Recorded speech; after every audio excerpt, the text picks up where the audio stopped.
Over at Insight, I'm an art director. You know, I do everything from the overall look of the brand going forward to designing t-shirts to, you know, running social media and dealing with like art partners and stuff like that. What I've been really focused on lately is our garage artist push. So just working with people that I want to work with and bringing them into the brand and giving them an outlet to show their stuff to the world, you know what I mean? Working with up and coming kids as well as established artists and just, you know, overall just collaborating. I think the brand is at a cool point where, you know, it's not selling a product, it's really selling a vision or something that you want to be a part of. And it's just a community of artists, whether it be designers or photographers, skaters, surfers, models, just a big community, and that's what we're trying to push right now.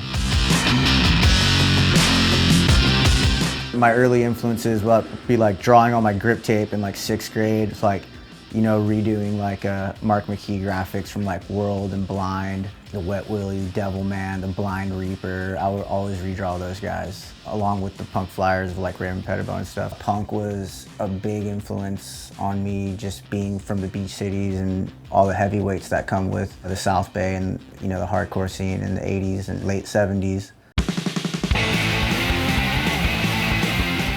So this is kind of like the bookshelf of references and stuff like that. My favorite stuff is probably like friend zines and stuff. Just like, I love collecting like the random stuff that, you know, has like a really short life and you probably won't be able to find, you know, anytime soon. This is actually really sick. It says, "To Mirko, fuck off, Mark McKee." That's probably like my favorite thing ever.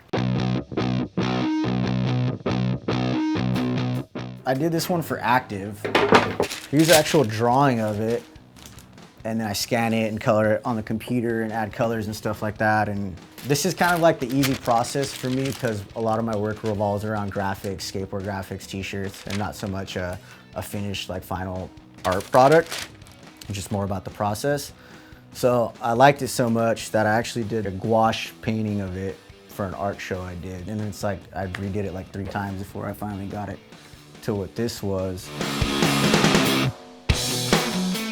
Lately, I've just been inspired by a lot of, you know, like old Duchamp and like Man Ray, like Dada movement stuff. I always have to like, you know, cut myself in half, like what inspires me and then what can I use for insight. So there's always like a million notes going around or different folders on my desktop, but it all affects me as a person because I open new avenues to new interests. You know, like how do you get from like a Raven Pettibone flyer to the Dada movement, which is really not so far-fetched because like Raven Pettibone's like a genius artist, and if you look at his stuff, you know, there's a lot of like art history references there. But, you know, I don't think I would have got to that if I never like, you know, found like punk flyers and that whole thing.